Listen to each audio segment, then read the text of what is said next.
A reading from the Acts of the Apostles.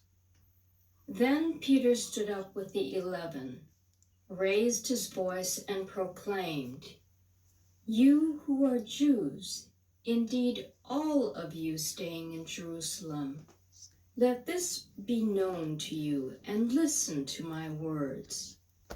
You who are Israelites, hear these words. Jesus the Nazarene was a man commended to you by God with mighty deeds, wonders, and signs, which God worked through him in your midst, as you yourselves know.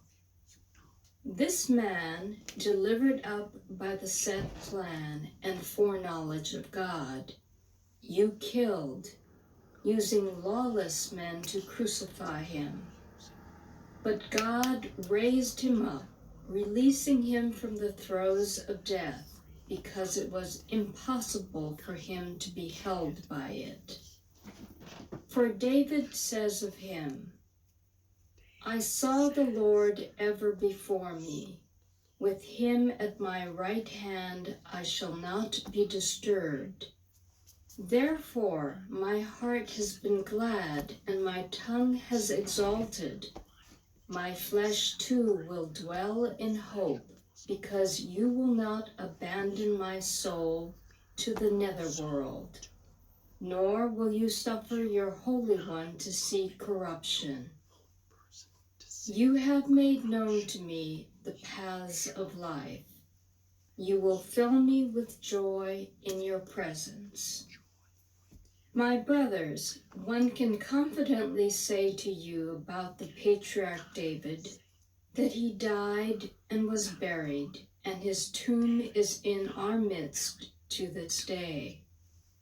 But since he was a prophet and knew that God had sworn an oath to him that he would set one of his descendants upon his throne, he foresaw and spoke of the resurrection of the Christ, that neither was he abandoned to the netherworld, nor did his flesh see corruption. God raised this Jesus.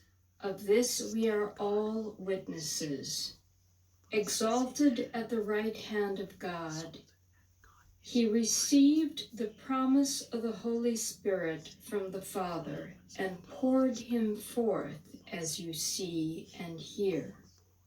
The word of the Lord.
A reading from the first letter of St. Peter. Beloved, if you invoke as Father him who judges impartially according to each one's works, conduct yourselves with reverence during the time of your sojourning, realizing that you were ransomed from your futile conduct handed on by your ancestors, not with perishable things like silver or gold, but with the precious blood of Christ, as of a spotless, unblemished lamb. He was known before the foundation of the world, but revealed in the final time for you, who through him believe in God, who raised him from the dead and gave him glory, so that your faith and hope are in God. The word of the Lord.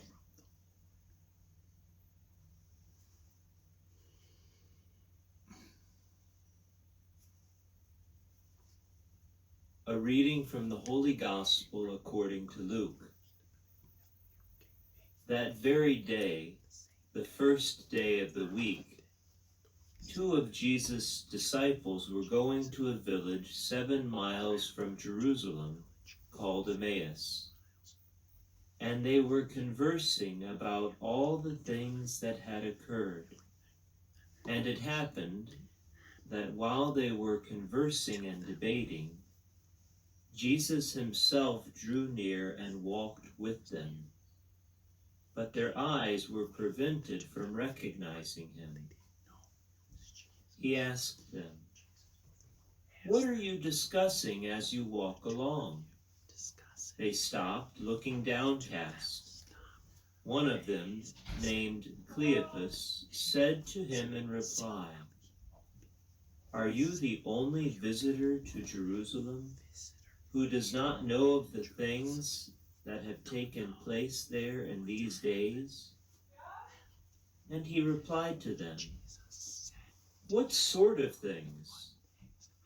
They said to him, "The things that happened to Jesus the Nazarene, who was a prophet, mighty in deed and word, before God and all the people, how our chief priests and rulers both handed him over to a sentence of death and crucified him.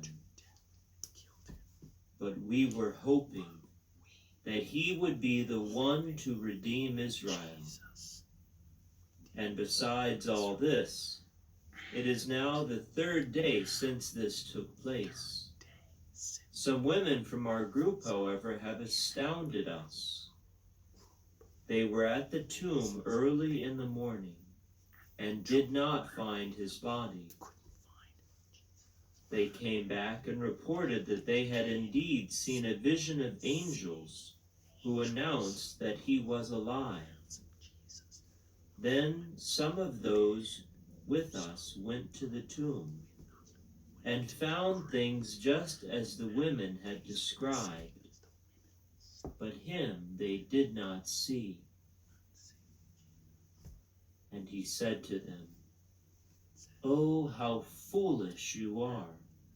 How slow of heart to believe all that the prophets spoke! Was it not necessary that the Christ should suffer these things and enter into his glory?"